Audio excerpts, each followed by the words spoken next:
the second event in our six-part series, Beyond COP26, Investing in India, hosted in collaboration with Irrigate Foundation and Bloomberg Philanthropies. This series aims to leverage COP26, which is happening in Glasgow next month, as an opportunity to bring together diverse stakeholders to explore priority areas and solution pathways in India's climate challenge. Today's event in particular will focus on green recovery pathways for India. Over the past 18 months, the coronavirus pandemic has placed a disproportionate burden on our most marginalized and vulnerable communities.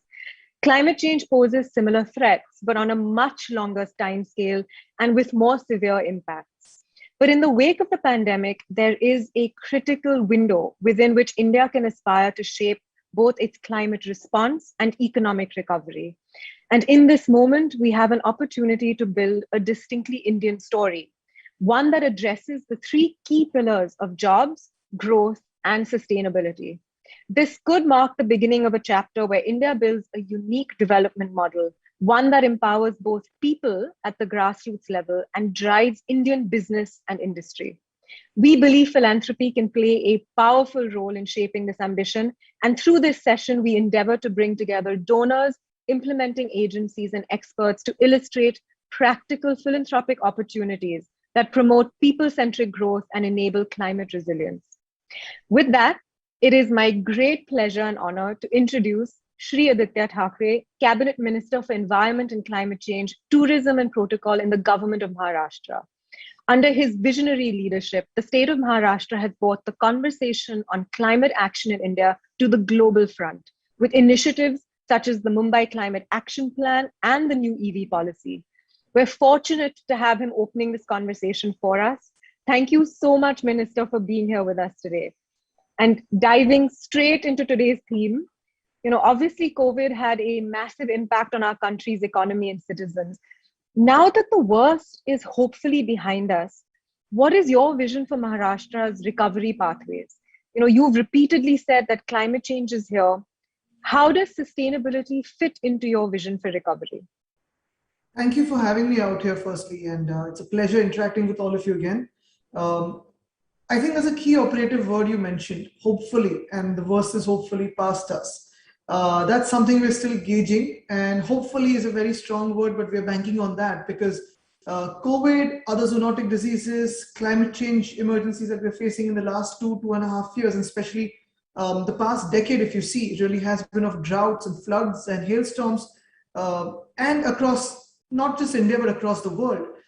It is unimaginable that we could actually hit zero planes in the air at a certain point last year. It is unimaginable to see that our states, our cities bustling with people and cars could be actually without anyone on the streets, sitting at home with fear, and of course, by government orders. So these are some unimaginable scenes from movies of the yesteryears that we've been seeing today in real life on our streets.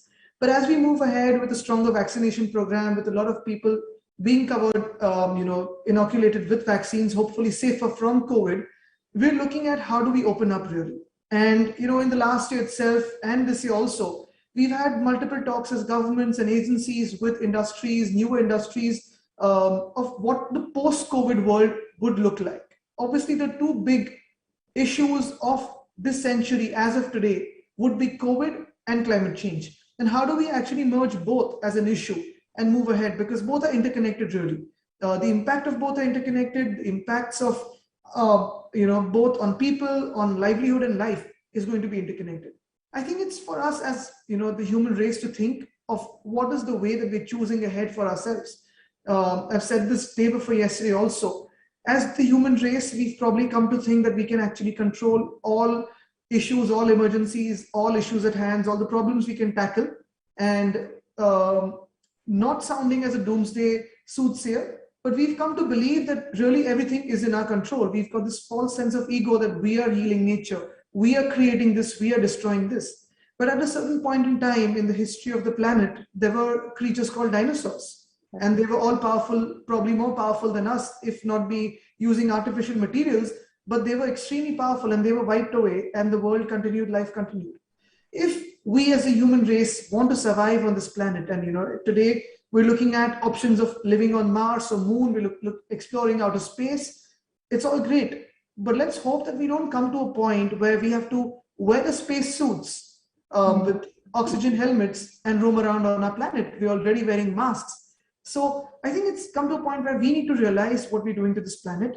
We also need to realize that we cannot heal nature. We cannot protect environment. We are part and parcel of the same nature and environment that we talk of. What we're doing unto nature is what we're doing unto ourselves. So if we have to move ahead, sustainability is really important. I think that is the crux of everything.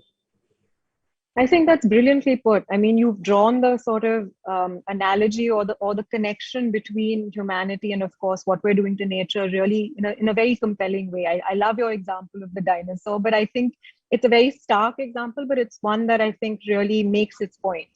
And I think what's really promising, Minister, is that you and your government have already made progress on this vision. You've got initiatives like the Race to Zero campaign, the new EV policy, the Mumbai Climate Action Plan. I'm just listing them off, and it's so exciting to be able to do that. Can you tell us a bit more about these initiatives and the motivations behind them? And I think most importantly, how are you balancing, the different development, environment, and climate agendas? Look, I mean, for a state like Maharashtra, we are the powerhouse of industry and finance for India. And when we speak of India today, it means the world. So obviously, we cannot deny the fact that we will not have industries here, or we will not have actions that lead to pollution or some set of carbon emissions. And that's going to always happen, because if you deeply analyze every human action, everything that we do today, everything that we wear on ourselves or use today has a certain carbon footprint. I think the core here again is, how do we really offset it? If I have to give you a small example, just last year in the midst of a pandemic, from June 2020 to this year's June, we've signed more than 2.5 lakh crores of MOUs. I think that is something which is obviously saying that we are inviting industries to Maharashtra, we're inviting the corporate sector to Maharashtra, manufacturing industries to data centers, to logistics, to farmers, to almost everything. And we're not going to say no to them, because we need them for our livelihood and lives. But when we say that, what do we do to really offset our carbon footprint? Even if industries come in, two things that they follow too. One is, of course, state-of-the-art emission standards or discharge standards. And the other thing is offsets. I think if these two things are followed really to the T, that's where we can create a good balance between development and sustainability. I'll give you a small example. And when I say this is needed, it's only because the other day we were having a conference with a couple of banks, and obviously they're the ones who support infrastructure and development. And I was saying this, that when we have taken steps like Race to Zero or Maji Vasundhara, or protecting 9,800 hectares of mangroves, or creating 10 conservation reserves, or creating 808 acres of a forest in a city like Mumbai, we're not saying no to development. Our MTHL work is going on. Our new airport is coming up very fast. The coastal road is coming up. New roads, townships, industrial areas will come up. When there is development, there is climate impact. So obviously you do something without thinking, you make an expressway or you make a car shed, you create something with just cutting trees or going into areas of biodiversity, and you're going to have climate impact. You're going to feel the brunt of climate impact. But if you look at sustainable development, if you have the right standards of what you're doing, then you will have climate action. And the reason I give that is, if you look at the city of Mumbai, with a couple of agencies that are working internationally, we did a couple of things with them. We've done the heat mapping of Mumbai, we've done the contour mapping of Mumbai. Now, whenever we've looked at areas of Mumbai that are actually hotter than the rest of Mumbai, these are areas that have slums or informal housing. Now, these are areas which have either plastic or asbestos or some informal roofing. Whenever you have sustainable development like buildings or housing societies where you have stormwater drainage, sewage treatment plants, rooftops that really absorb the heat, that's where the heat is actually lower than informal housing. So are we saying no to development? No, we need development. We need people to move away from firewood cooking towards formal kitchens. We need to move away people from deforestation of areas for informal housing into formal housing. All we are saying is we need sustainability in every aspect and in every step that we're doing. So that's why we've got all these initiatives of EVs. When we speak of electric mobility, if we start powering electric mobility with conventional sources of energy, it's not going to work. We need to move on to renewable energy. So Mumbai-Nagpur highway that's coming up, we're looking at generating 250 megawatts of electricity from solar or alongside the highway. A dam like, the the dam like the Middlewettana Dam, that's where we're generating 80 megawatts of floating solar energy. These are some of the things that we're looking at in terms of when we look at sustainability angles, and that's how we're moving ahead. That's again super exciting to hear, Minister. And I think just again, the way you've sort of described the balance between development and sustainability goals is actually really heartening. You're also someone who believes in coordination for climate action. You recently wrote to 27 environment ministers across the country. You've created a movement by involving local administrators and civil society. You're really adept actually at understanding how to involve a diverse group of stakeholders in the climate movement. One that has historically been so disaggregated. How do you think other actors, especially philanthropy, funders, can contribute to this vision and more broadly to ensuring our country recovers from the pandemic and it's one that is sustainable and equitable? So we need to look at different aspects of it, because what really happens is when, most of us speak about environmental movements or environmentalism, we're seen in a light which is almost to a point of being an extremist. And that is where, the challenges happen, where we say no to almost every sustainable development or well-planned road map ahead. If we choose the path which is about a carbon neutral future, which is about acting in time and acting from today, and actually a way ahead that is possible for everyone, it's going to be tough. It's not going to be easy way ahead, because we are actually initiating a habitual change into people. We need to move and work at different levels. For example, like you said, it's about consensus building. It's about letting people know what the emergency really today is. So we're working at multiple levels. The first and foremost thing we started off was Maji Vasundhara. And that is about involving the government itself, because when we speak about climate change, very often as governments, we tend to speak at people and preach to people saying, okay, you should reduce this, you should use public transport, you should change your lights. But what about us? So we started in the middle of the second wave of the COVID, with planting urban forests across Maharashtra. We started looking at our own ways of transport. We started looking at how can we as governments, as officers and politicians, change our own lifestyle and make it better for the environment. So I think that was the first one. The second one really is to connect with corporates and diplomats and agencies like the police, the army, and the other people who come together as the organized sector. When corporates, when agencies, when multiple agencies that are actually organized can move towards carbon neutrality, can move towards making smaller lifestyle changes, can move towards having rainwater percolation or harvesting within their own complexes, changing the lights to LED, or probably having solar or renewable energy. I think these are, again, massive footprints that we can lead and leave on the planet. And the third, of course, is then looking at state-to-state relationship, nation-to-nation relationship, because that is why we're looking at the COP26 to create a panel or create this movement with subnational governments, because finally it is the subnational governments who would be implementing the action on ground. As many as subnational governments that we can bring into this, as many as ideas we can bring into this. Finance is one bit, but ideation, experience sharing, knowledge sharing, technology sharing across the world without any borders, without any barriers, I think that is something that will lead us to the final impact of climate change mitigation and action. Finally, of course, we can have big movements that create this. We can have one-day impact measures that can create this, but unless and until subnational governments, corporates, corporate houses lead the awareness campaign for politicians, for business houses, for people and individuals, we won't have climate change mitigation and adaptation. So I think finally it's reaching down to individual action. Again, well answered, Minister. And, I know you have to rush, but this is my last question to you. If you can sum up in one sentence, what do you want to see from COP26 this year? Let's start today. I think that's a brilliant note to also start the session today. Thank you so much, Minister. It was absolutely wonderful to hear about all you're doing for the state of Maharashtra, your vision for the future. I agree with you. All of us have a part to play in ensuring, the recovery from the pandemic also meets the sustainability mandate. And I would really like to thank you for taking out time to talk to us today. You and your administration have continued to lead the way for climate action in India, and we look forward to supporting you on your different initiatives.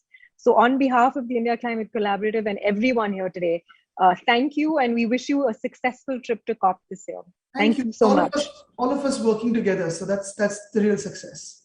Thank you so much. Thank you. With that, I'm going to introduce our next speaker to talk more about how philanthropy can contribute to today's theme of green recovery. It's my pleasure to introduce Ms. Sangeeta Jindal, chairperson at JSW Foundation. Ms. Jindal is a pioneer in philanthropy in India, and she has worked tirelessly towards improving the quality of life of millions of Indians. She's also a co-founder of the ICC, and we're fortunate to have her here today to give the keynote address for today's session. Thank you so much, Sangeeta, for being here with us. I'm going to hand it over to you now to address our audience. Thank you, Shloka, for inviting me. And thank you, Aditya, with your insightful speech. And I know what the government of Maharashtra is doing is very laudable. And I hope that all other states in our country also follow the path. Today, we stand at a civilizational crossroads. The last couple of years have been devastating in terms of human loss, and we need to decisively choose a model of development, a path of progress that helps us become socially and economically inclusive.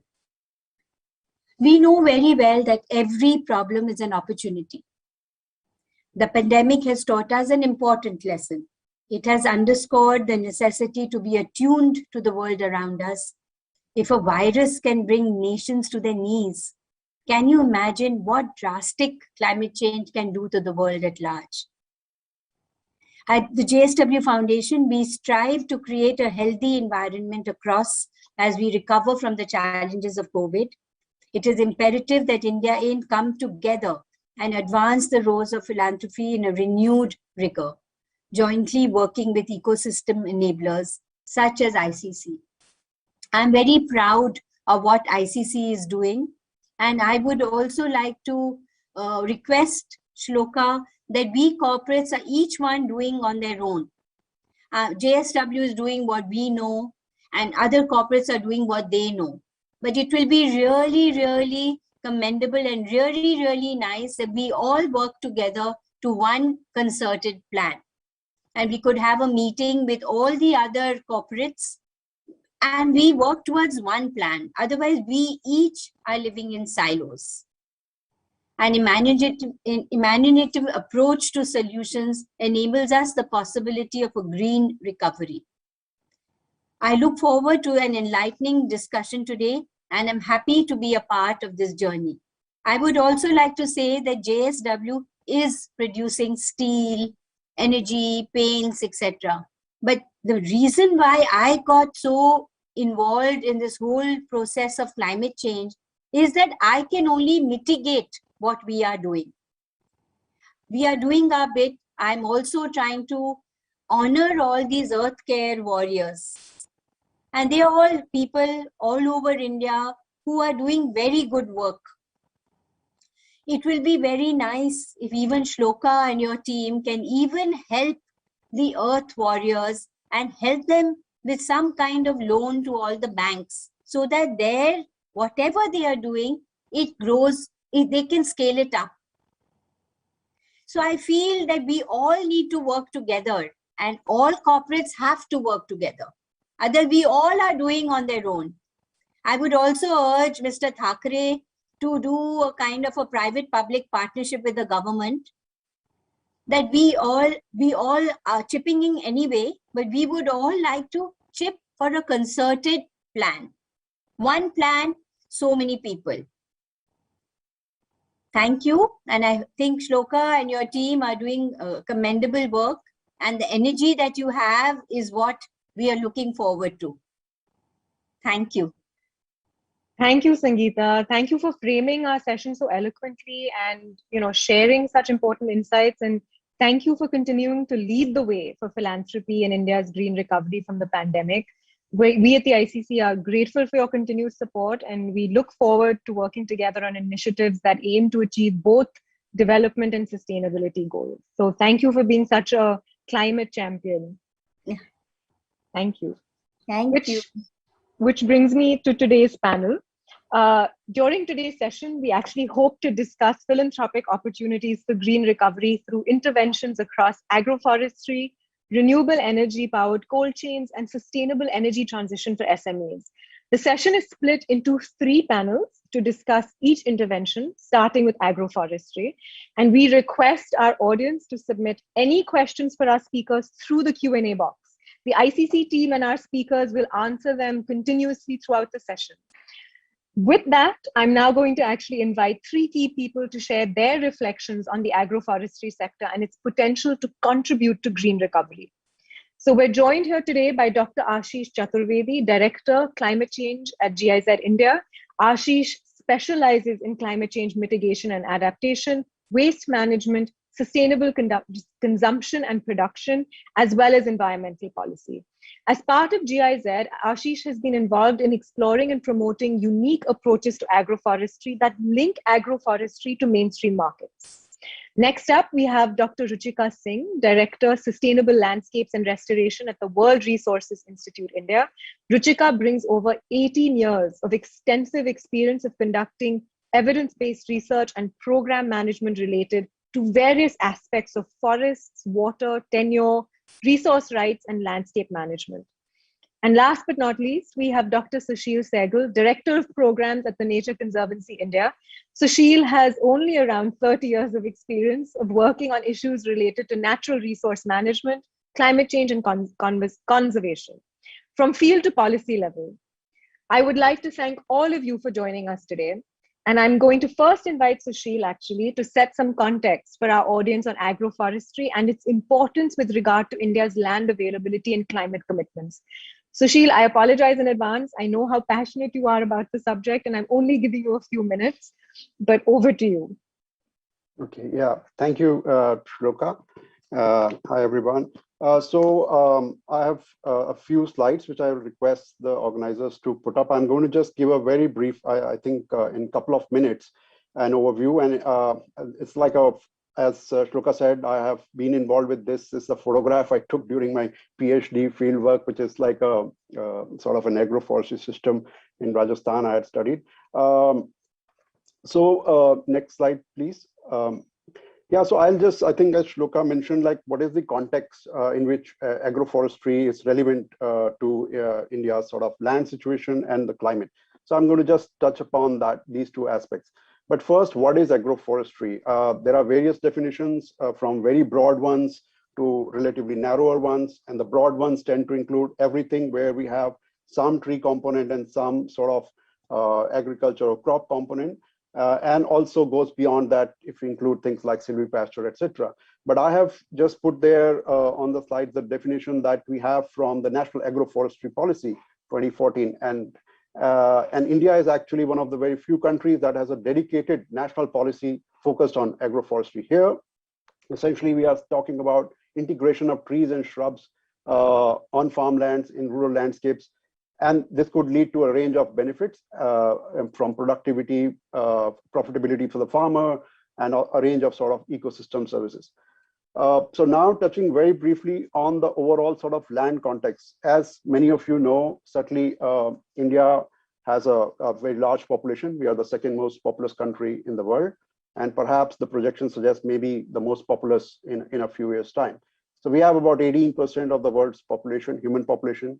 We also have a very large livestock population, overall approximately about 15%, and we have less than 3% of the world's total area in which to manage.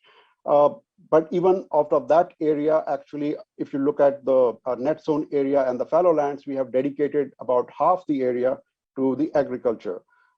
It is very important for our employing our people and our youth, and it is quite important from various other elements. I've listed freshwater use. It consumes. It's a larger sort of consumer of freshwater, and of course, it's an important, significant contributor to emissions. So the emissions have been sort of coming down. It's close to about 16% now.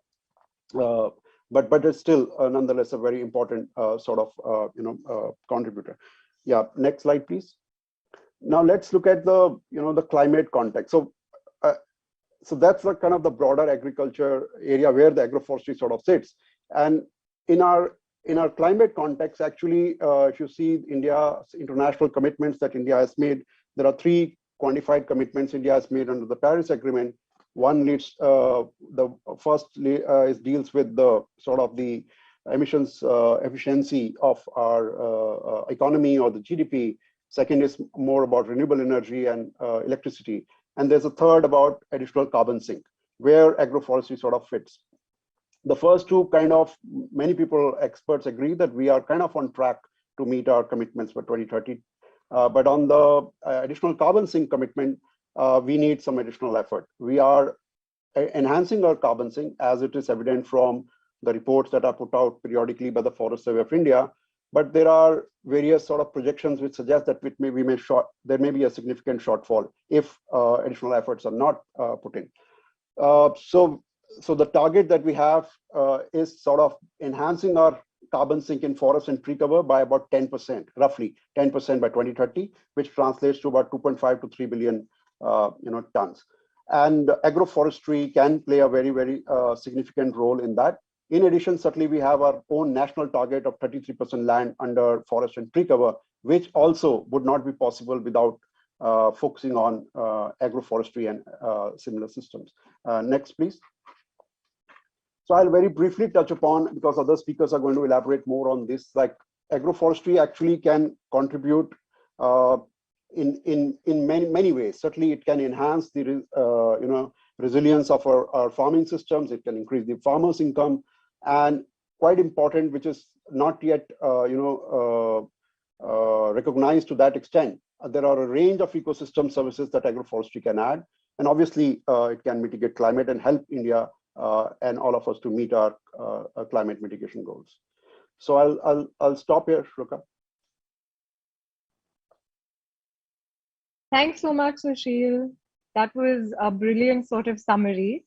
I'm actually going to ask Ashish next to come forward. I'd love to understand from you how you think agroforestry solutions can contribute to India's green recovery. Thanks, Shloka, and thanks very much for the opportunity. I think the pandemics actually made certain initiatives which were always very important, which always made sense, and agroforestry has made sense for decades in this country, well, for, of course, centuries in this country. I think what the pandemic has done is actually made it much more salient. The challenges that we faced, job losses, migration, real sort of challenges with the environment, and of course, imagining an alternative which is possible. So what the minister also mentioned, what is possible within the realms of sort of the imaginable is something that we can do now. And I think the sort of agroforestry falls in that bracket. The fact that this policy on agroforestry came in 2014 was much before the pandemic had hit us, right?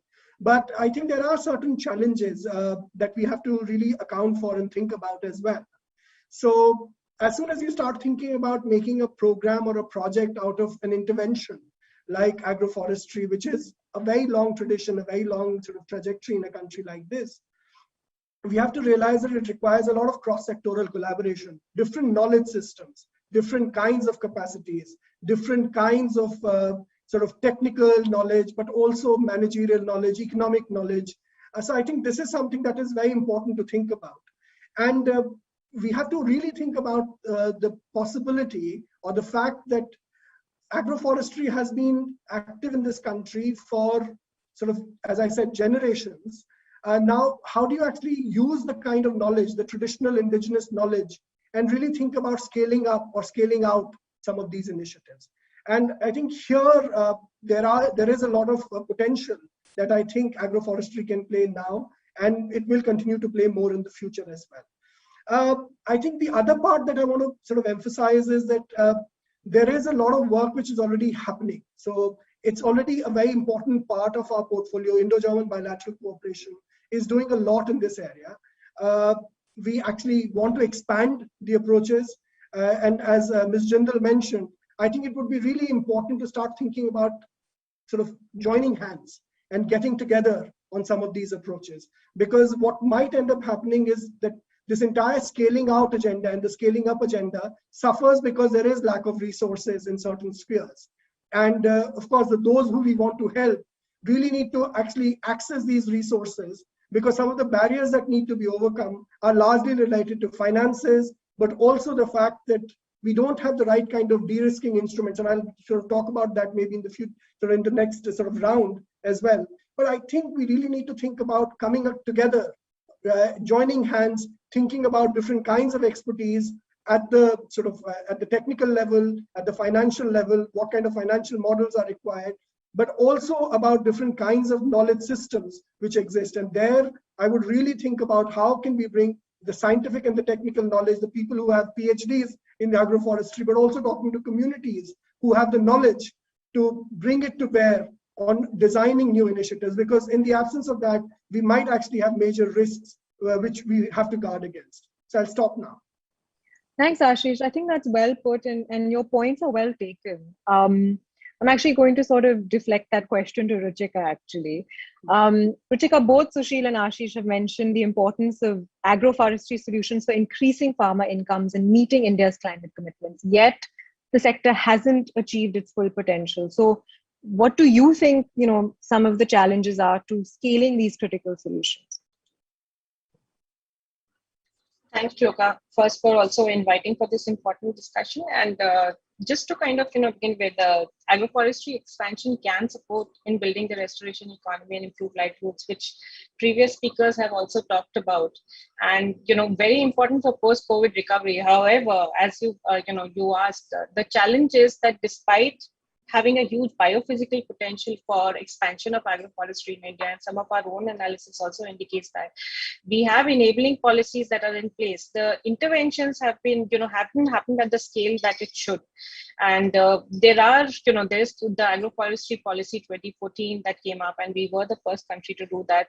Several state governments have developed their own policies, incentives, and schemes to implement that.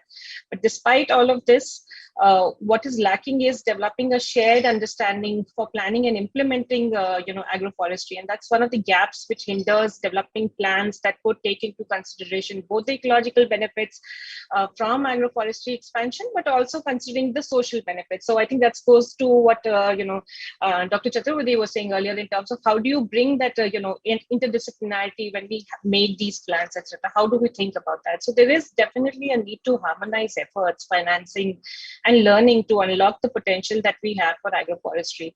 And I think the benefits were mentioned briefly by Sushil earlier. So if I had to, categorize the challenges or barriers, I would put it in 3 buckets broadly for this audience. One, thinking through in terms of, the market barriers, another around, enabling environment and policy and regulatory mechanisms, and third around knowledge and technical gaps that may be there. Starting with the market barriers, one of the big ones to consider is how do we develop market and value chains for tree-based products? And this is essential to spur the economy, restoration economy, the jobs and livelihood benefits that we've been talking about. And it's key, because this requires demonstrating that economic viability of different agroforestry models, and which would be region specific, and what are the associated business plans to think of it. And very critical, our own sort of learning is that, agroforestry and landscape restoration could unlock about 30,000 jobs in one district, but how to do that? And that's where reducing some of these barriers become important. Also thinking through in terms of certification standards that could incentivize flow of multiple ecosystem services, something again Sushil mentioned briefly in the overview. So it has a lot of benefits. On the policy side, key issues that are important to consider is, again, I can't emphasize enough the gap around harmonizing efforts which require coordination between different departments for the synergistic planning and implementation. And this is about, moving away from just planting trees to having a more nuanced focus, which would mean how do we sort of grow trees when we think about, what species, what place, how do we sort of build plans which are informed and steered by local priorities. And I think you mentioned this also initially in your own sort of, introduction. So that's important. How do we kind of think about these issues and plan?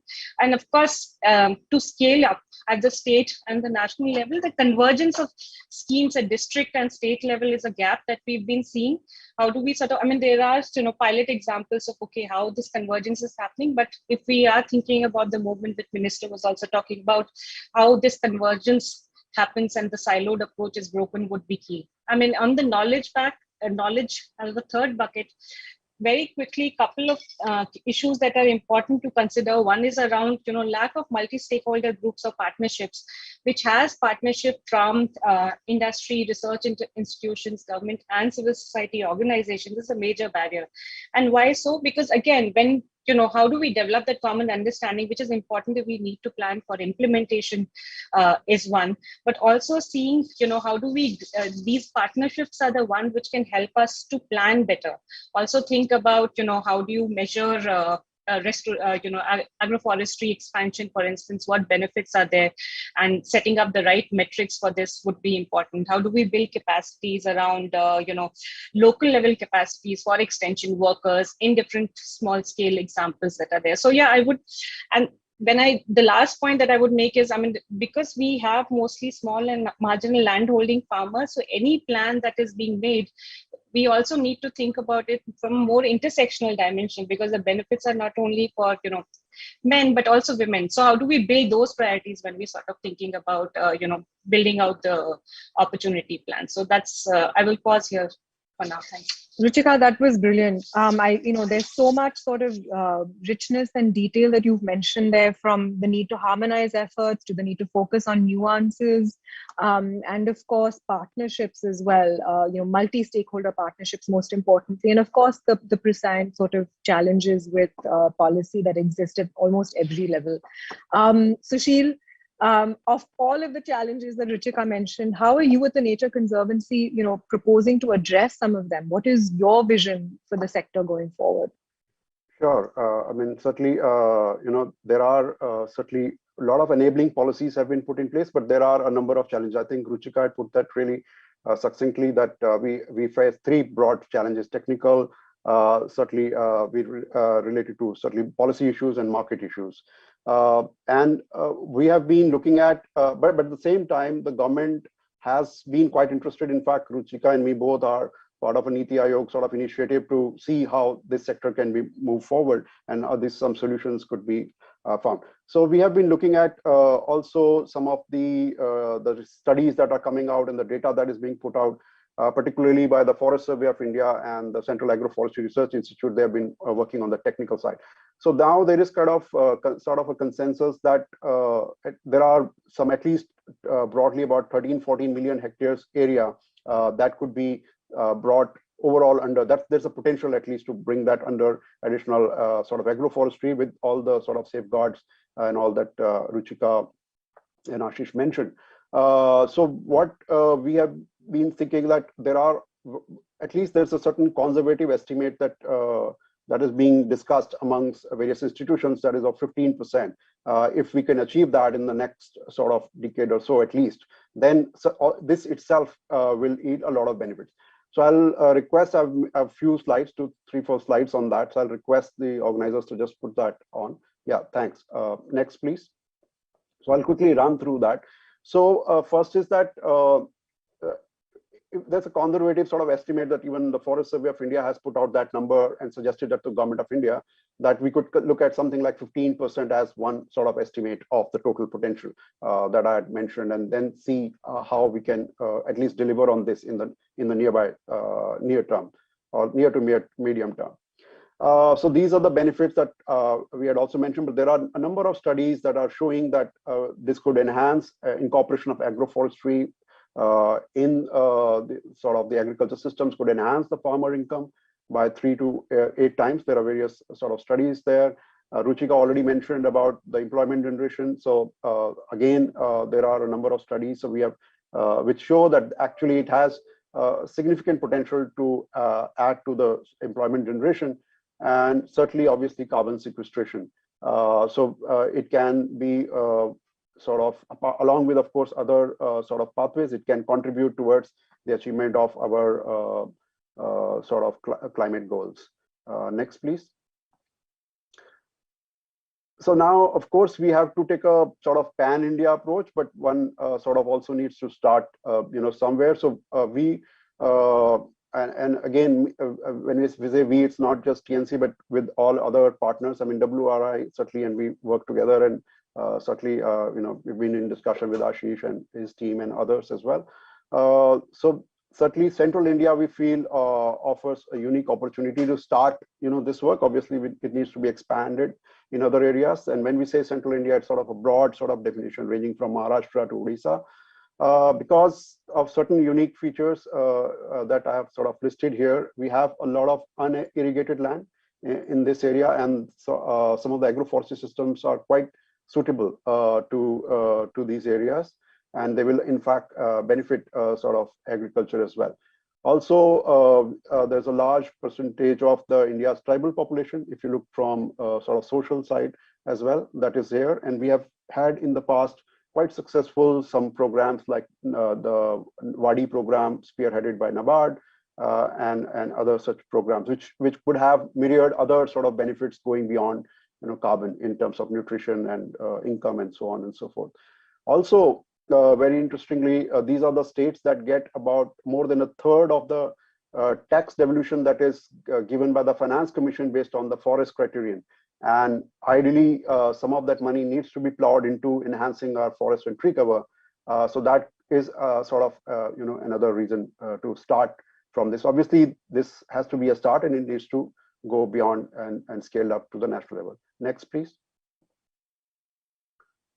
So yeah, this is kind of the final slide here. It just shows that the kind of approach that could be taken to start realizing the potential of agroforestry.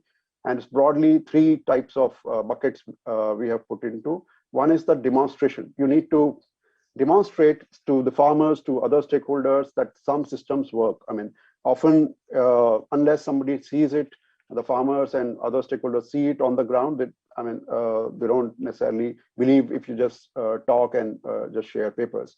So certainly that's the first step.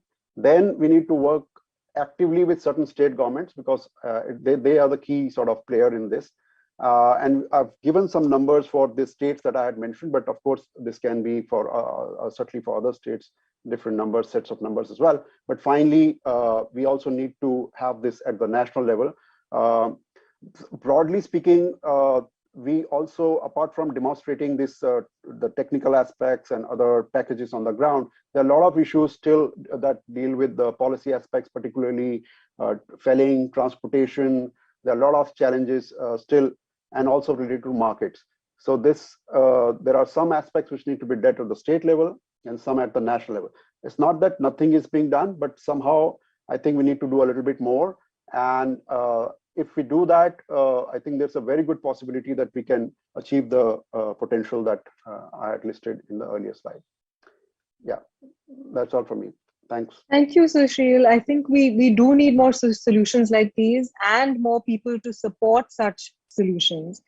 Ruchika, coming to you, given your rich experience in the sector, what approaches for agroforestry would you suggest for philanthropy? And most importantly, how can donors support solutions in this sector? We're running a little bit over time, so if I can request you to keep your answer a little short, that would be much appreciated. Sure, I'll just take a couple of minutes then.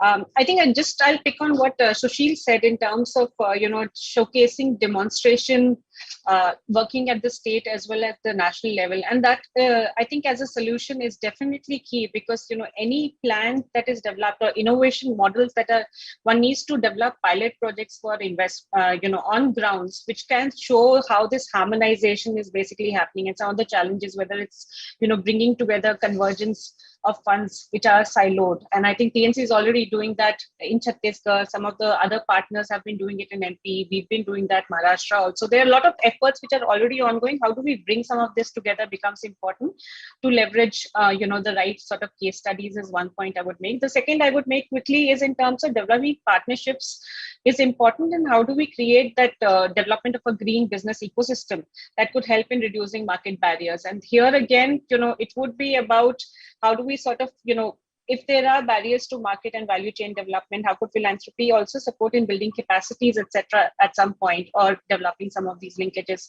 Again, these are sort of, catalytic support that could be provided in terms of capacity building or innovative pilots that could be demonstrated, which could be scaled then by convergence of already, there is a lot of public funds that are available, and those could be used to scale it up, both at the state as well as the national level. Thanks.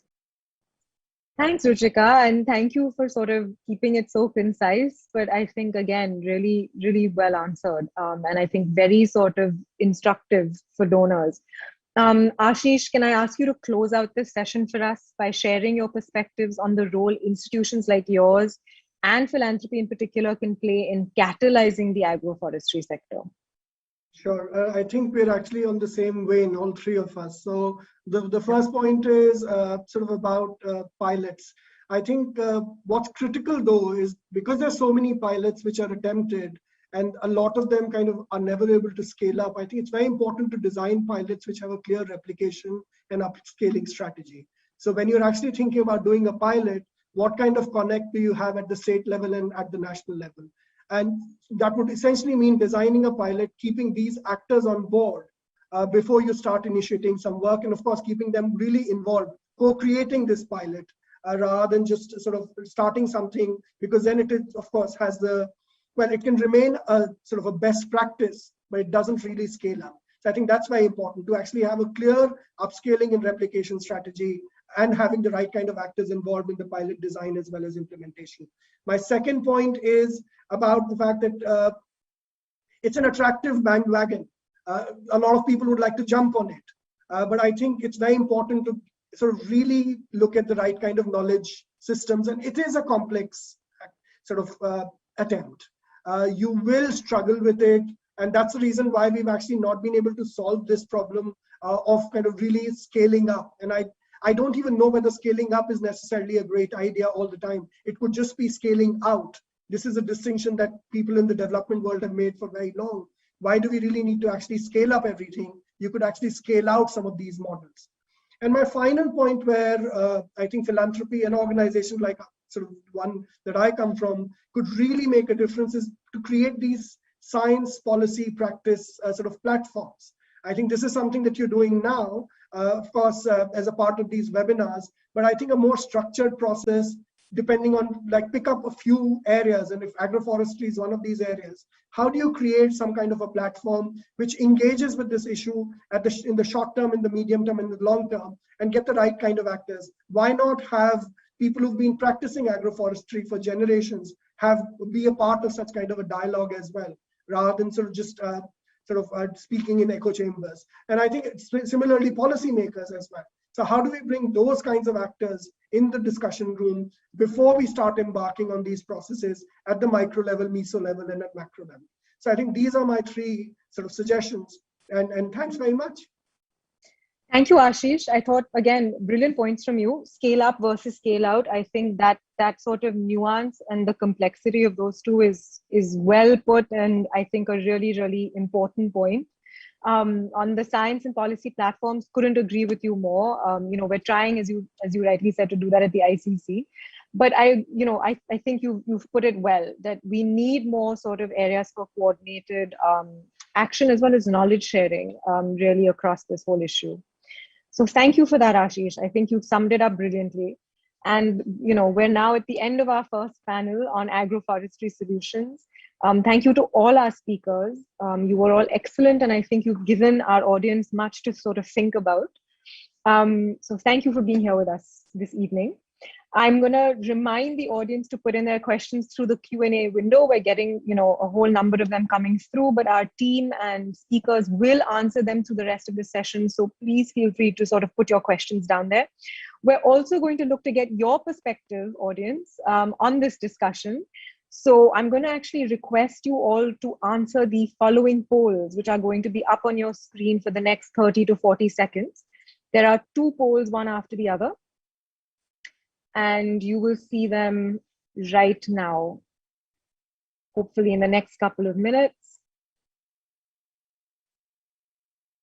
There we go. So the first poll is on climate, well, they're both on climate smart agroforestry, but the first poll asks you what you think is the main barrier to scaling agroforestry models in India. And the second poll wants to know which aspect of agroforestry is the key driver for you to fund, deploy, or support solutions. Please do fill in your answers. We're going to look to see the results in the next 30 seconds.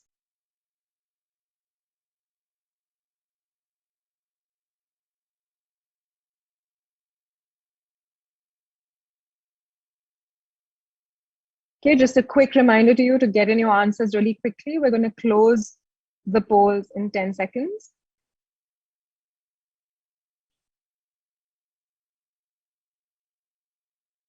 Okay, with that, should we try to see the answers? Okay, really interesting. So on our first poll, I think what stands out is that most people feel there's a lack of adequate knowledge for designing agroforestry projects. That's a really interesting sort of key barrier to scaling agroforestry models in India. And on our second poll, I think what's evident is that most of you think that the key driver to supporting solutions in agroforestry is around co-benefits. So the delivery of enhanced soil, carbon, water retention, nutritional security, and health outcomes. Really interesting. Thank you so much for sharing your insights with us. I think some of those are sort of fascinating data points for us as well.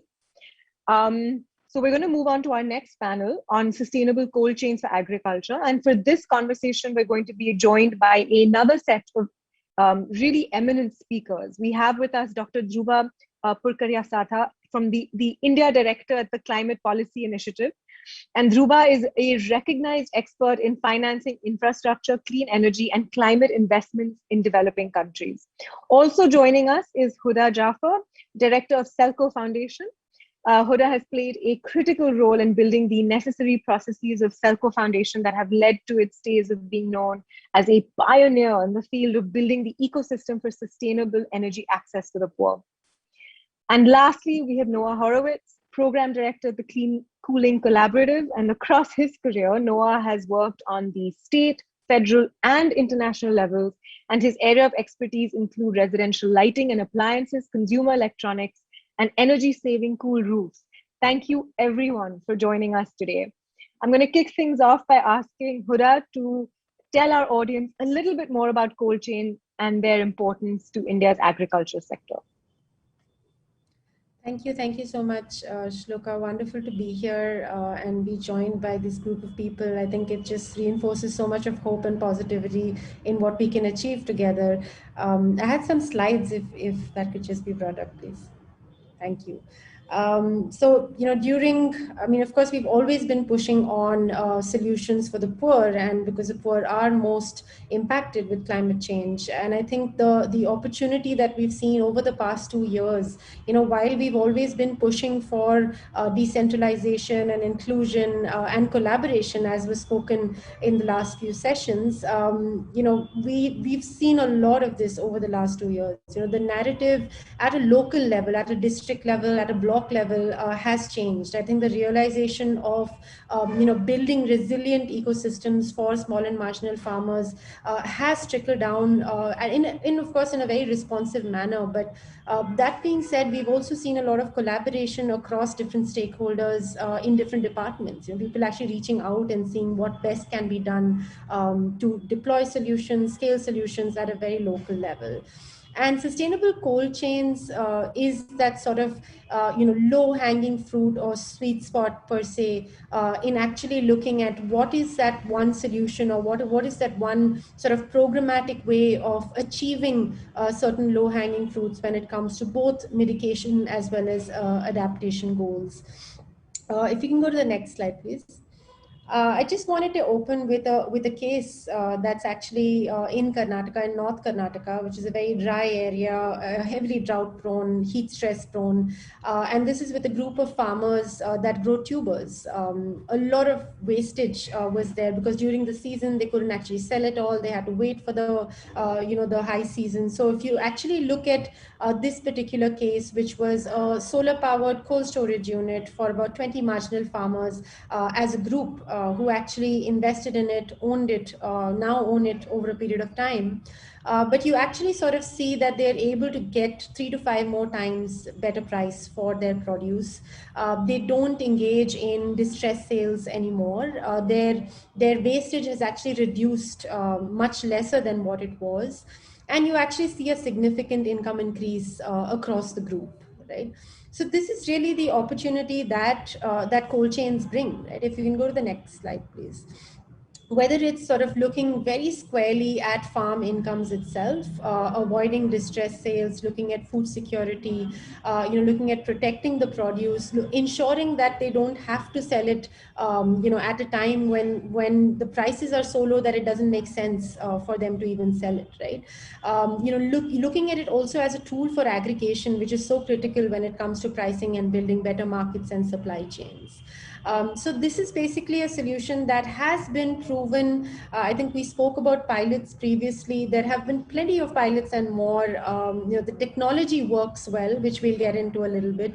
You can go to the next slide, please.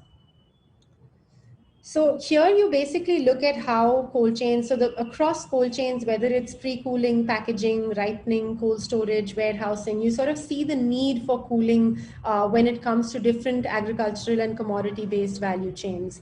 And when that is packaged with appropriate post-harvest solutions, grading, sorting, milling, packaging, you actually see sort of a multi-ripple effect of impact at a farmer producer level or at a rural enterprise level, right? And the two cases that you see on the right, one is actually in a kitchen. So it's in a large sort of temple kitchen, schools, kitchens that are actually catering to large end users. They see a huge benefit. So end user segmentations also spans across not only agriculture, but also different kinds of commodity and end user segments to actually ensure that this can give you a price benefit one way or the other. The second case that you see below, right in the bottom of your screen, is actually with the farmer producer group that sees a very huge increase in income post the intervention with the farmer producer group. So I'll just pause there before going into solutions and gaps in the next session, Shloka. But yeah, thank you. Thank you, Huda. That was actually very helpful. Noah, Huda's mentioned how cold chains can contribute to preserving farmer produce. And given the criticality of the agriculture sector to India's growth, how do you think clean cooling solutions can contribute to green recovery? Sure. First of all, I'm honored to be here today. I'm joining you from the US and I live in California. And we just got more rain in the last 2 days than we did in the last year. So climate change is very front and center for all of us here as well. I'm an outsider here. And I'm sorry, I just had a technical difficulty. Can you hear us now? Okay, great. Yeah, I'm here more as a listener. I don't have the wisdom to share, and I'm soaking all of this in. And in terms of cold chain, I think it's all clear to all of us that a lot more investment is going to be needed and a lot more infrastructure. And the benefits are massive. We'll have less food waste, as we just heard, and that'll translate to higher incomes for the farmers, better nutrition. And there's a lot of embedded energy. If we can avoid the waste from the whole food sector, then we're reducing GHG emissions that way. But we have to recognize if we're putting in more cold chain, especially if it's on grid, we're going to see some GHG emissions there, but those are necessary. So I think our challenge is twofold. One, how do we make sure the cooling solutions perform well, especially if they're off grid? We still need to keep the food cold. They're as efficient as possible. And even if it is off grid, we can have a smaller, less expensive system, or we can cool more food. So we need to be smart about it. And also we need to make sure the refrigerants inside them have low global warming potential. And then the big question that I think all of us are struggling throughout this session is, how do we pay for this? How do we scale it? And I think we'll hear more about financing in the upcoming session. So two areas that we're focusing on and thinking a lot about, and other speakers have mentioned this as well, as at the farm gate, that's where a lot of the waste occurs. What are the creative solutions we can collectively bring? And then another part that we're thinking about, and I don't think we've spoken much about today, is as the trucking becomes more sophisticated and we have more refrigerated trailers, we need to make sure that those air conditioner units on top of the truck are also as climate friendly as possible. So why don't I stop there? Those are some initial thoughts we had. Thank you. Thanks, Noah. That was well put. And Dhruba, I'd love for you to sort of comment next. We now understand the importance of sustainable cold chains for both farmers and climate mitigation, thanks to Huda and Noah. And yet, these solutions are not pervasive. So why is that? What is hindering the adoption of clean cooling solutions in India?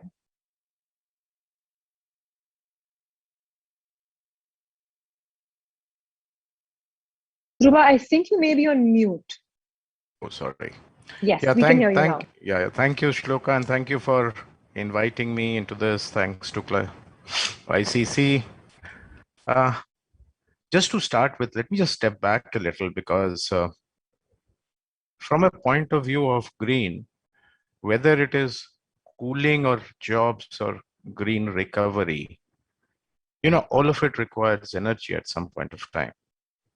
And as was pointed out by even the minister to start with, and Noah was also talking about saying the off-grid situation.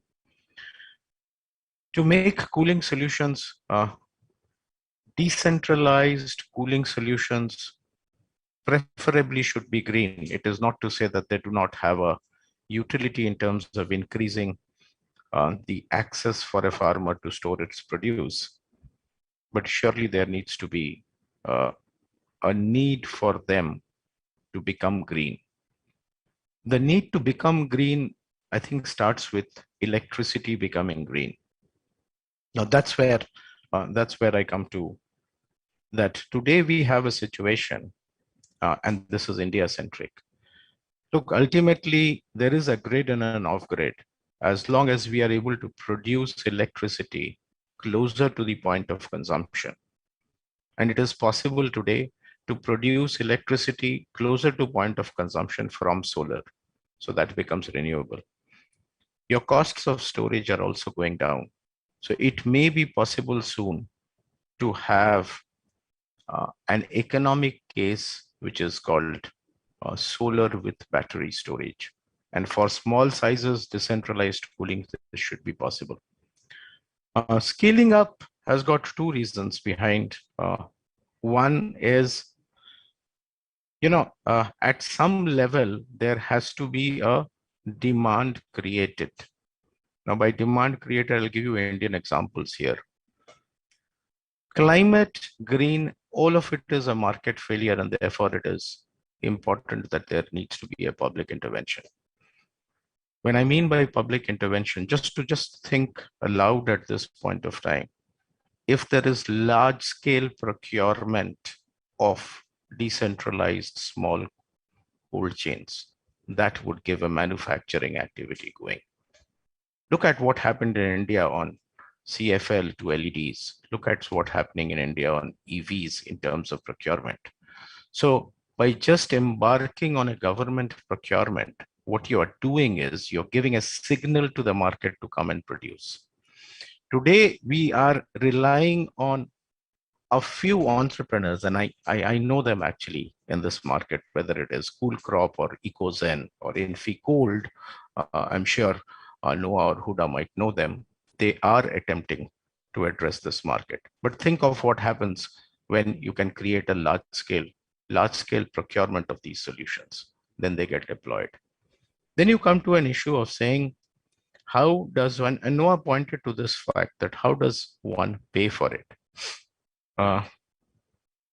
Typically, we have enough agricultural credit to pay for. If you actually look at what is the public credit disintermediated in India, it starts at the apex at NABARD, then it goes through regional rural banks, then it goes through primary area cooperative society. You have a large amount of credit intermediated. Apart from saying there is small finance banks, there are self-help groups, you have a large amount and a distributed network. The question, therefore, why finance does not close, there are two things here. One, you need a fillip to the demand to be created, which is possible through a public intervention. Second, you need to be able to provide that credit information availability is very weak when we are talking of rural India. When we are talking of agricultural India, we are talking of very poor credit information. This access to information and reaching financial inclusion, particularly on a directed credit line, would help. So you supplement finance on one side, create demand on one side and supplement that by financing lines of credit. Well, which can be market priced or which can be, there can be some subvention to start with, we can deal with that. But preferably a credit linked insurance would also go a long way, because at the end of the day, lenders would like to see exposures insured. There are other issues of details or whether collateral can be created or not. So there are typical lending or access to financing issues. They will be there. But at the top, I can think of these two things: enable large scale demand and supplement that with dedicated distributed lines of credit. And above all, I think it's important that we recognize that this initiative be done with clean energy and distributed clean energy going off the grid. Off the grid or with the grid, we can have that debate separately, but I just don't want to get into it. But all I'm trying to say is it needs to be done with clean energy. Thank you. Thank you so much, Dhruva. I think, your point is again well taken. Enable large scale demand with distributed, financial levers and instruments. Huda, Dhruva has also mentioned the lack of coordination between different actors as a critical challenge for this sector. How do you and your team at Selco look to solve this challenge? How are you working around this? Sure. Thank you. Thanks so much. Wonderful to hear from both Noah and Dhruva. And, and I couldn't agree more. I think just the points that were driven home in terms of sort of ensuring that it's decentralized, ensuring that it's clean energy led, because if you just put up the slides again, just the very next slide, just the next slide after that, if you look at the total demand that is needed, right? You have an estimated demand of this many metric tons, 62 odd million metric tons that are actually, you need to set up new cold storage systems. It's not even about just looking at the existing ones, which are heavily centralized, all run through fossil fuel one way or the other, or run clean fuels one way or the other. And within that, to meet that estimated demand, we can do it in two ways. Either you can go with centralized large cold storage units, and on average estimated 20 metric tons. I mean, of course, that itself is not as large as what most people have been looking at traditionally, but you need about 3.1 million of these, right? But if we go with a lot of the ones that even Dhruva spoke about, your on average 5 metric tons, anywhere from 1 to 10 metric ton, you need about 12.4 million of these, right? You need many more. But if you look at the energy consumption right at the bottom, right, those two sort of the last row that you look at, this route and sort of going a more decentralized route has a huge impact on the mitigation numbers, right? That's one, because you're going to need to set it up if you're going to have to meet income goals, livelihood goals, food security goals, right? But the added benefits or the co-benefits are really that middle piece that you see there, your creation of your entrepreneurial hubs, your producer groups, your SHGs, your JLGs owning these, right? Your ability to actually spur rural entrepreneurship with these solutions, with cold chain solutions at the very last mile, right? Ensuring that value add can actually happen. A lot of commodities, whether it's potato or custard apple, or the only way value add is possible is with cold chains. So it's not even possible to do that if you don't have cold chain and reliable cold chain at the last mile, right? More affordability. So if you're looking at decentralized models, that makes it a lot more affordable for small and marginal farmers and groups and different rural entrepreneurs to actually own them. So it makes it a lot more affordable to sort of ensure that it can empower these that last mile farmer that we're talking about, right? Beyond which, all of the cases that we've analyzed, I think we've analyzed about 350 odd cold storage, solar driven decentralized cold storage units. They have a huge element of gender inclusivity, whether it's transaction costs, drudgery reduction, as well as ownership models that can actually lead to more gender inclusive enterprises. So there are these co-benefits as well, right? In terms of how we're approaching it, if we could just go to the next slide, please. So, I mean, as I was saying, and a few of these names were taken by Dhruva, but we're basically, there are about, say, 20 or 25 odd, whether it's cooling solutions or it's energy for existing cooling solutions, vendors and suppliers that exist, right? And it is fairly easy to sort of set up a cold storage units remotely, right? Whether it's, technically there is no issue with it when you look at positive temperatures and when you look at sort of multi-commodity, single commodity, technology, the batteries have come a long way. They're actually using ice batteries, phase change materials, as well as thermal storage techniques, right? So this is not, we don't actually look at technology as an issue here, but of course, when it comes to you looking at deploying technology at scale, you need to sort of build that ecosystem, right? And that's where sort of we have been pushing and trying to ensure that there are enabling conditions locally for people to actually own these systems, run these systems, and afford these systems, right? You can go to the next slide, please. So this is basically how we've been looking at unlocking barriers to scale. At a larger level, like if you go above looking at sort of local ecosystem creation, there is a need to aggregate for sure, right? And people have been doing that to a large extent, at least at a district level, a multi-district level, a regional level. There are efforts to sort of collate demand in a certain region, right? But where things are lacking is on the capacity building side, is on the technology selection, that sort of program designed to say that, okay, in a particular region, if you need, say, 300 of these cold storage units, what sizes are they, at what levels are they put up, right? Do they need to be all 100% supported, or can they actually unlock certain finance, right? It all depends on three factors. It all depends on the entrepreneurial ability, the markets, the supply chains locally. It depends on the connectivity in a huge manner, right? Whether you actually have decent transportation connectivity, the transaction cost, and of course it depends on the availability of finance locally, right? So whether you can, and I think also it was mentioned, the government level infrastructure support and the agri infrastructure support that can actually play a huge role here. But we actually feel like the not all of them can be or need to be 100% viable, because the more you go deeper into the bottom of the pyramid in remoter areas, working with groups, farmer producer groups, and aggregators that are just forming, that are just building their business models and market linkages, you actually do need to support them, and this is where philanthropy can play a big role, right? So creating that sort of gap support for an agriculture finance or a bank or an investor to actually come in and look at ensuring that these can be viable for last mile farmers and groups. So these are essentially, what's needed right now is to unlock these barriers to scale, whether it's supporting these kind of enterprises to expand, training and capacity building of stakeholders for line departments, for enterprises, for producer groups, as well as sort of converging with a lot of the government schemes and policies that exist. So this is how we've been trying to approach it, and with ICC, of course, also we've done a few programs, and hopefully, with philanthropy and investment behind this, it can really scale at a pace that can move the needle both for adaptation and mitigation goals.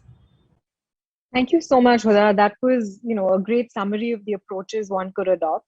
And Noah, actually, I'm going to come to you again to ask you for your perspective as a donor. How do you think philanthropy can support more solutions for sustainable cooling? And Noah, we're running a little over time, so if you don't mind, keeping your answer and reflections a little short as well. Happy to. So one of the questions we're asking internally is, how do we make a difference in the space? It's complicated. A lot of it has to do with financing, and how do we encourage and fund creative pilots? But again, the massive question that we're struggling with is, how do you scale all of this? And there are some new innovative solutions out there, like cooling as a service, where to get past that, the farmers don't have the upfront money. They can pay by the kilo or pay by the crate. And we need to see more of these creative solutions. But we also have to be careful to avoid think tanks developing solutions that are good for the farmers. We need the farmers at the table and the co-ops and everybody to figure out what these solutions are. And in philanthropy, we can help bring people together, pay for some of their travel costs if needed in a post-COVID world, and share the knowledge. Also, there's the potential to link with storing vaccines and medicine to the extent some of these cold storage solutions, and then we can bring more people and more donors from different points of interest. While I have everybody here together, one other huge opportunity that we're working on air conditioning is all the close to 1 billion room air conditioners that are going to be installed in India. How do we make sure those are as efficient as possible? This goes way past the cold chain, but that's something we're engaged in as well. I'll stop there. Thank you. Thank you, Noah. I think creative solutions are the order of the day. I love your point about bringing in communities cooperatives and farmers to the table. I think that's such an important point. And of course, the link with storing vaccines and medicines as well couldn't be more important in a post-pandemic era. And thank you, Noah, for all of the work that you're doing at the Clean Cooling Collaborative. I think there's a lot for all of us to learn here, the way in which you're sort of thinking about it as funders. And I also want to remind our audience that, all of the slides that were presented today, they are available for all of you at a moment's notice. So we're very happy to provide all of the information that our panelists have been discussing and showcasing here. With that, we're at the end of this panel. Thank you again to my speakers. You were all excellent. And I think you brought up so many sort of interesting perspectives, a lot for our audience to think about again. And I'm actually going to ask our audience for their perspective on this discussion as well. So I'm going to request all of you to answer the following polls that we're showcasing right now. Very similar to the format last time. If you can just put in your selections, we'll actually get a sense of what spoke to you the most when it came to our conversation just now.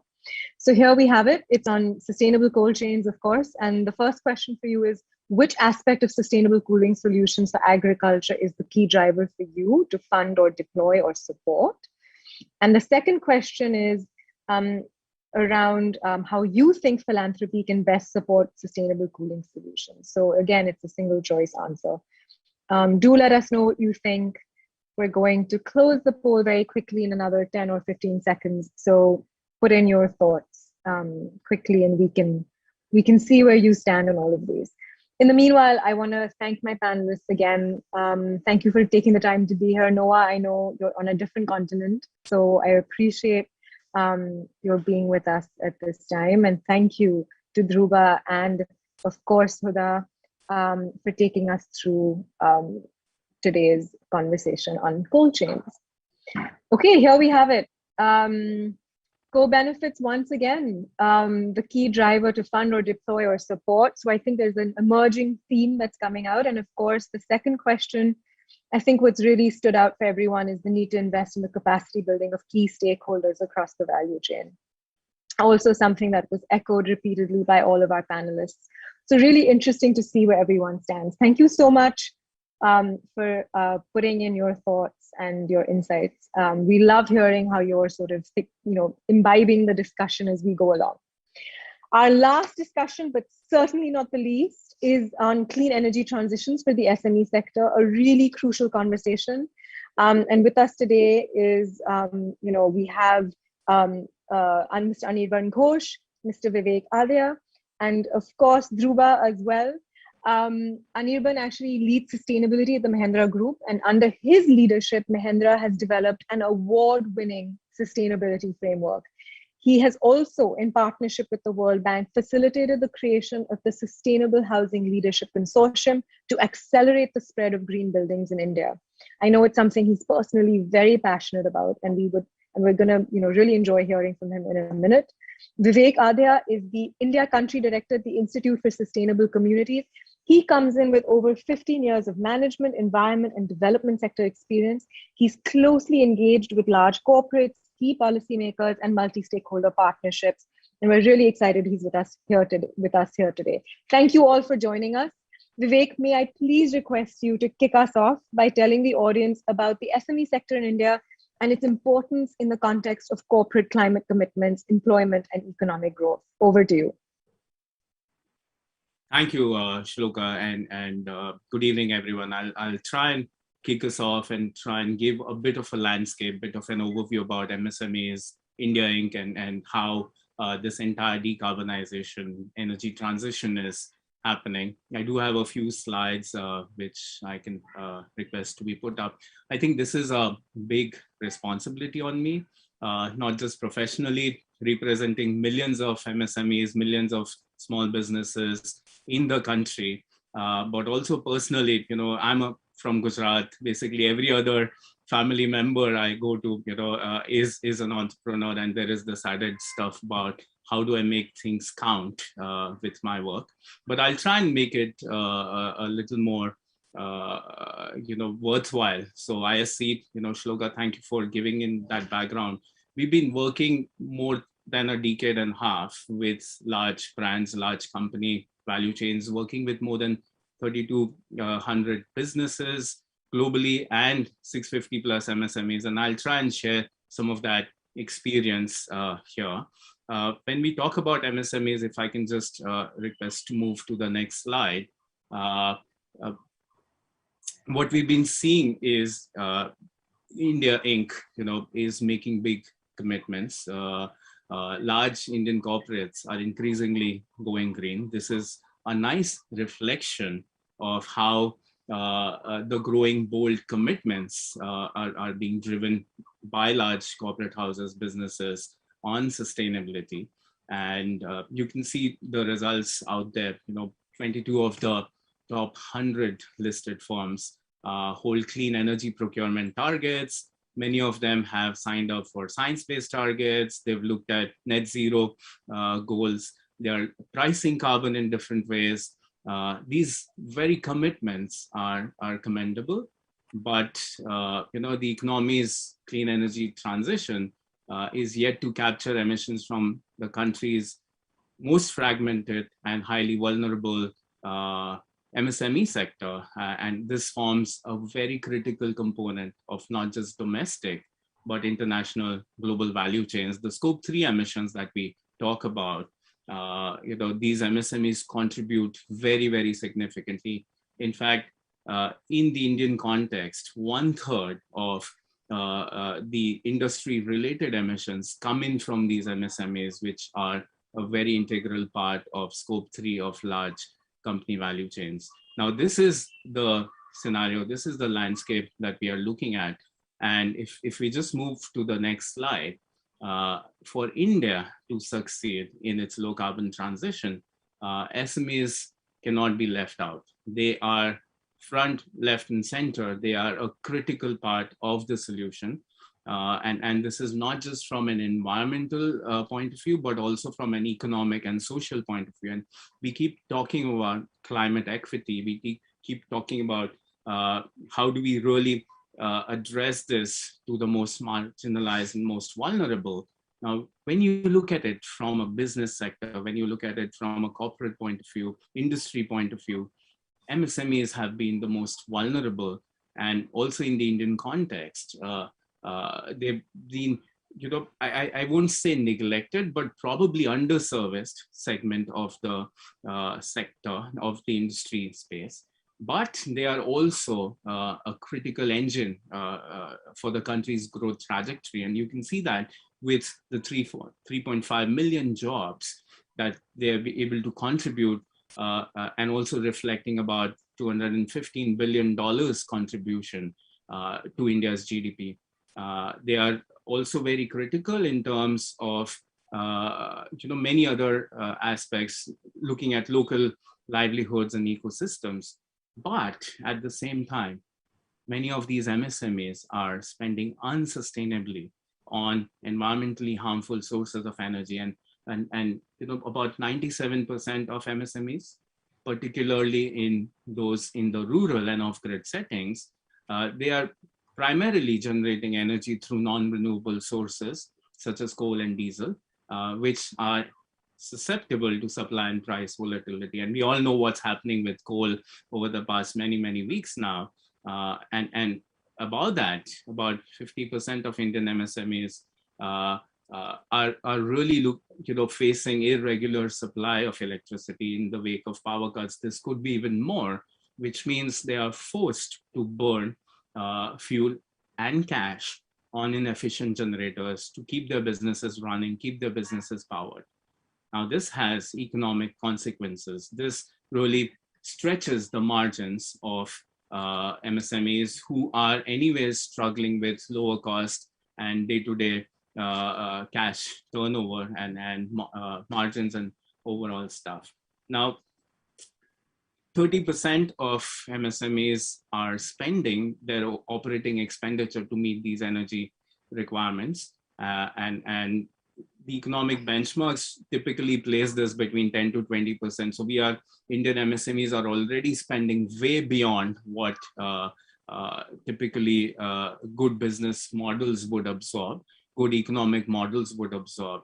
And these consumption patterns are not only eroding competitiveness of Indian businesses, putting a big barrier on the green, clean, sustainable recovery, but business as usual right now is also adding pressure to the overall continued existence of these MSMEs itself. Now, when you have these high level of costs being spent on energy, and you look at the externalities that's happening, the power tariffs, for example, have doubled, more than doubled in 1 decade's time. They are now 2.5x the per kilowatt equivalent on renewable energy, and rising operating expenditures and other buyer sort of push is really adding to this pressure. So this is where things are in terms of the overall landscape. There is a big potential. And as the minister said at the start of this wonderful session, we will need to find this sweet spot. We will need to find a balance between economic growth and the environmental protection. So I'll pause here and come back with more suggestions later. Thank you, Vivek. Again, thank you so much for taking us through those slides. Anirban, you've been a long-time champion for sustainability in the SME sector. Given today's focus on green recovery, how do you think low-carbon SME transitions can contribute to jobs, growth, and sustainability? I don't think you can have any of these without the transition of SMEs towards sustainability. With 33% of the manufacturing output, large number of jobs, and 20% of exports, SMEs actually are a sort of sweet spot for people, planet, and profit. As Vivek was saying, they're in the supply chains of every large organization. Now, people like us who've committed to becoming carbon neutral, there's no way we'll become carbon neutral if our suppliers in the SME sector do not embrace sustainability. If an SME is already is exporting to some OEM outside the country, probably he's practicing sustainability practices already, because many organizations have started asking their members of their supply chain to follow sustainability practices. But up to now, SMEs may not have been under the Indian government's regulations to adopt sustainability practices. But I don't think the day is far when something like perform, achieve, and trade will not be applied to the SME sector, given their outsized contribution to manufacturing and all the energy that they consume. But this is looking at it from, say, an external pressure perspective. There's a huge opportunity for SMEs themselves to adopt sustainability practices, become competitive, reduce their own operating costs, reduce their risks because of climate change and because of regulation, and become competitive overall. And given the size of that sector, if the SME sector becomes more competitive and more sustainable, it will help India not just become economically stronger, but also achieve, hopefully, the ratcheted up goals that it will soon announce.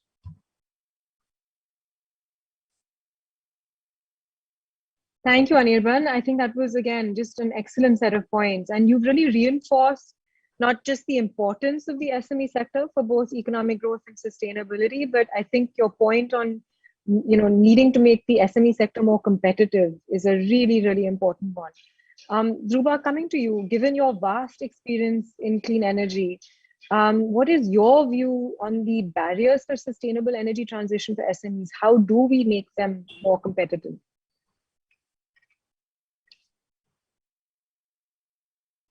Dhruba, sorry, you're on mute again.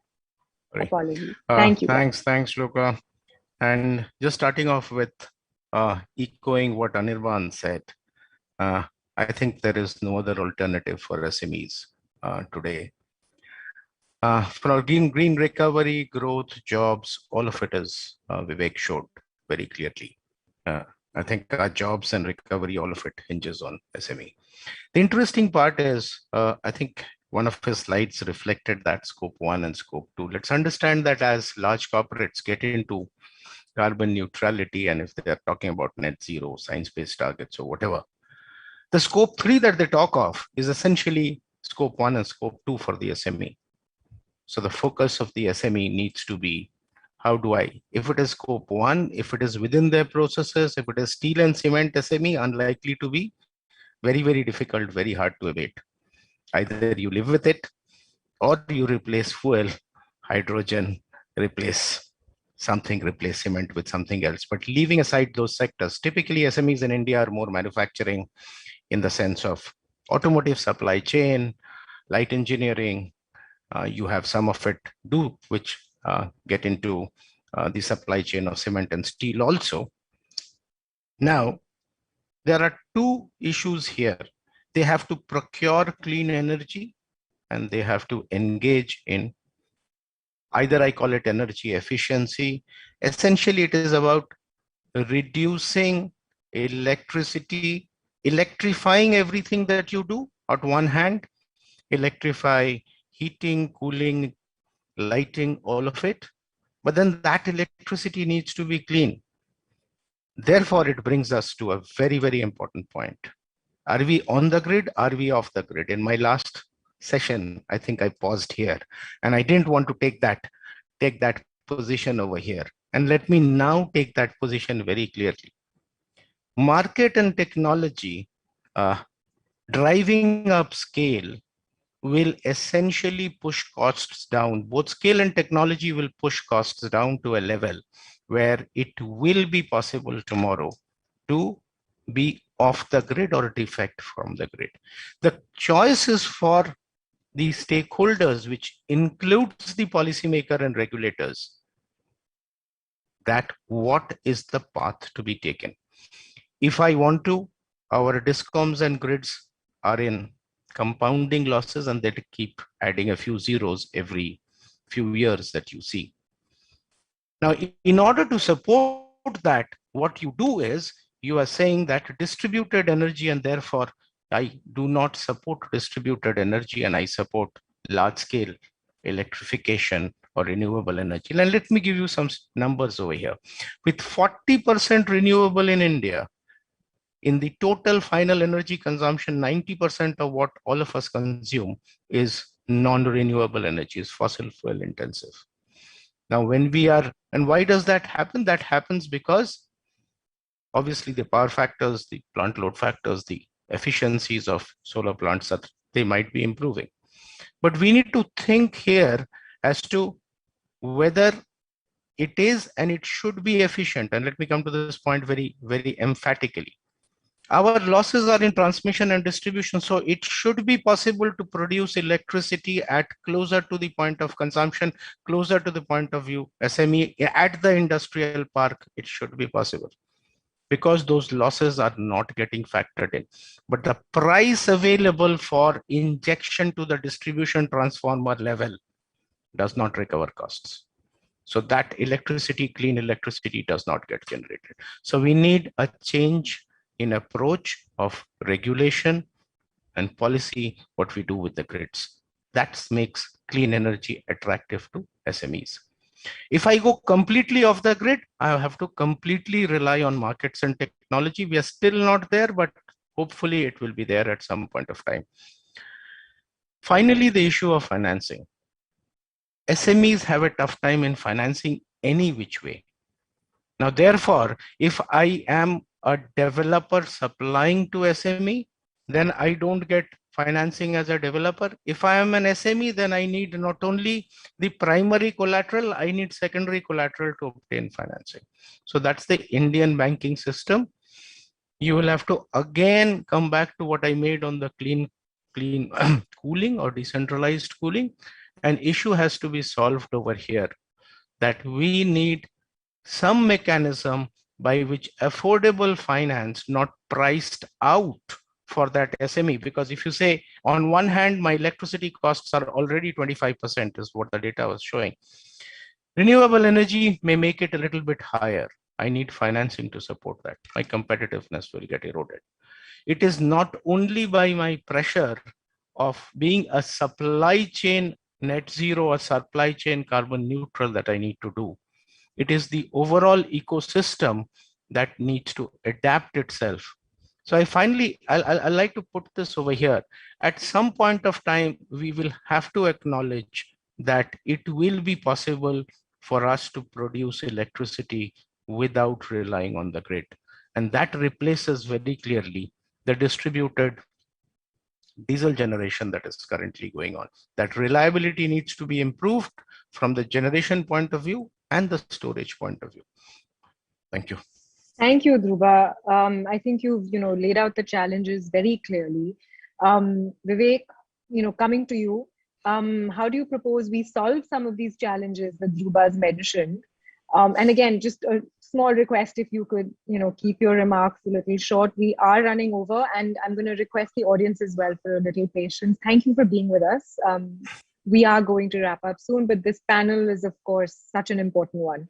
So Vivek, over to you. How do we solve some of these challenges mentioned by Dhruva?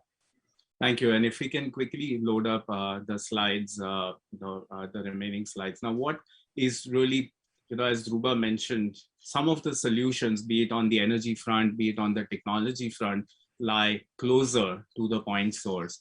And what we've seen is that there is so much lack of coordination when it comes to different solutions. So there are these corporates who are, most of these corporates are leading ring-fenced efforts with their own supply chains, or most philanthropies or multilateral organizations are working in silos in certain clusters. But how can we really scale up the collaboration and bring in that entire local enabling ecosystem closer to the ground level? And if we can move through the slide, that is our vision, and that might be the core solution. So the need of the hour is basically to create just that, a local enabling system that covers all the bigger major barriers, be it on financing, be it on technology, be it on market access, business models, capacity building, and so on. And just a few points out there in the next slide.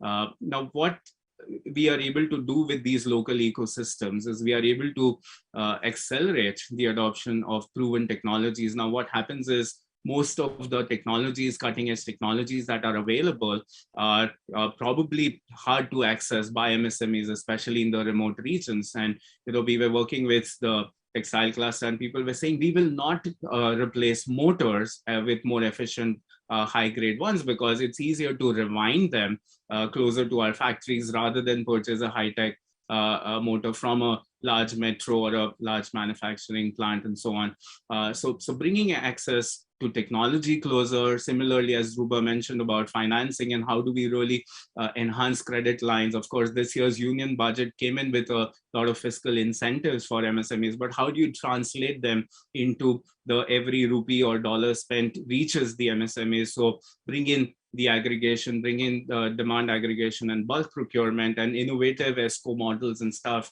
to roll out innovative financing, and then just make sure there is enhanced capacity at the ground level, be it with the state designated entities or even with the technical skill staff, because this is like a nice positive loop. More green skills give demand and give rise to more cleaner, greener, sustainable manufacturing, which will in turn again bring in demand for greener skills. So that entire enabling local system at the ground level, and then getting the brands and manufacturers and philanthropies to combine would be the best way to look out for these challenges. I'll stop here. Thank you, Vivek. I'm actually going to ask Anirban to, refer to your point actually about bringing together the entire ecosystem of actors to advance sustainability in the SME sector. Anirban, what role do you think philanthropy can play in this ecosystem? We can help guys like Institute for Sustainable Communities and Vivek's team. In fact, if I remember correctly, a little bit of philanthropic capital got the ISC project going in our country. And it was at one time the largest climate project with SMEs. I suppose it still is, and I hope it keeps growing. I think philanthropic capital, like in any other space, can show that this job can be done.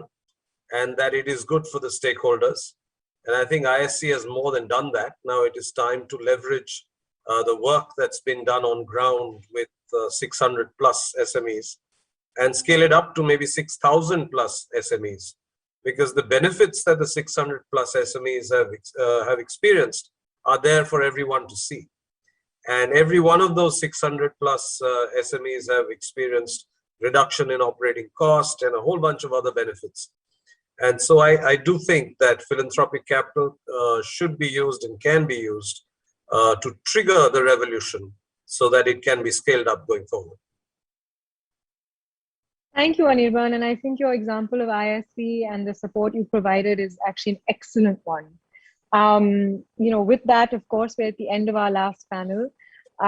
Thank you to all our speakers, Anirban, Vivek, Zuba. You were excellent as always. And thank you for taking the time to be here with us, for lending your insights so that our audience also understands why it's so important to drive some of these solutions forward and why the SME sector plays such a key role in the clean energy transition. I'm going to request our audience to once again provide their perspective in answer to the following polls that we're going to put up here. Again, please, there are 2 polls that are going to be on your screens in a few seconds, and we'd love to hear what you took away from this discussion. The first question, again, similar to the former questions, is what would be the key driver for SMEs to undertake sustainable energy transitions? And question number 2 is, of course, what aspect of sustainable SME transitions is the key driver for you to fund, deploy, or support such solutions? So please do plug in your answers. We're very keen to hear from you, what was sort of the most important factors that you took away from what our panelists said this evening. And I think that will also help us understand how we can further shape the solution space when it comes to SMEs and their clean energy transition. I think we're almost done. We should move to the results actually in another few seconds. There we go. Interesting. So almost the same number of responses for the first question, which is the key drivers for SMEs to undertake sustainable energy transitions, in your opinion, is improving cost competitiveness in both global and domestic markets, and almost as high was attract financing from an increasing number of climate conscious investors. So Anirban, I think that speaks to what you are doing. Interesting that on the second question, what we've seen is the number one sort of response for you in terms of what key driver you would fund or deploy or support is the adoption of sustainable practices leading to reduced emissions. That's really heartening and interesting to see. Second, of course, is livelihoods. And finally, we have co-benefits as well. Thank you, everyone, for responding to our polls. Thank you for being here today. Thank you once again to our fabulous set of speakers. Thank you for giving us your time this evening. We're actually going to wrap up fairly on time, so that's also good news. I'd like to thank the audience as well. Thank you for being here for this evening, for this very critical conversation. And our next event in the series is actually going to be hosted by the Council on Energy, Environment and Water. That's tomorrow. It's going to explore pathways for India to undertake climate risk assessments. And it's tomorrow at 3:30 p.m. So we hope to see you there. Thank you, everyone. Have a very good evening. And thank you once again to my speakers for being here. Really appreciate it. And we look forward to seeing you all at our next session. Thank you. Thank you. Thank you. Thank you.